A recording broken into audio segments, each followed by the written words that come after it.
आवाज जनतेचा, लढा सर्वसामान्य जनतेच्या न्याय व हक्कांसाठी।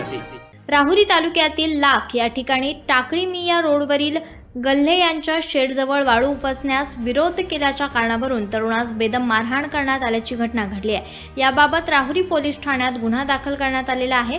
वैभव उत्तम खाडे, वय वर्ष 37, राहणार लाख, तालुका राहुरी, जिल्हा अहिल्यानगर यांनी फिर्याद दिली आहे। त्यानुसार ऋषिकेश आढाव, संदीप आढाव दोघेजण राहणार वळण, राहुल मोरे, सचिन मोरे, राजेंद्र आढाव राहणार लाख तसेच इतर 7 ते 8 अनोळखी इसमांविरुद्ध गुन्हा नोंदवण्यात आलेला आहे। पोलीस सूत्रांकडून मिळालेल्या माहितीनुसार दिनांक 26 मार्च 2026 रोजी दुपारी 1:30च्या सुमारास लाख टाकळीमिया रोडवरील शेड परिसरात हा प्रकार घडलाय।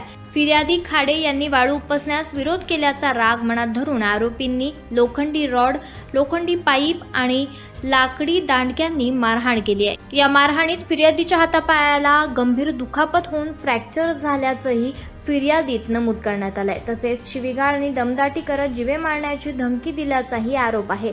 या प्रकरणी राहुरी पोलीस ठाण्यात विविध कलमान्वये गुन्हा दाखल करण्यात आलेला आहे। पुढील तपास पोलीस निरीक्षक संजय ठेंगे यांच्या मार्गदर्शनाखाली पोलीस उपनिरीक्षक नितीन सप्तर्षी हे करीत आहेत।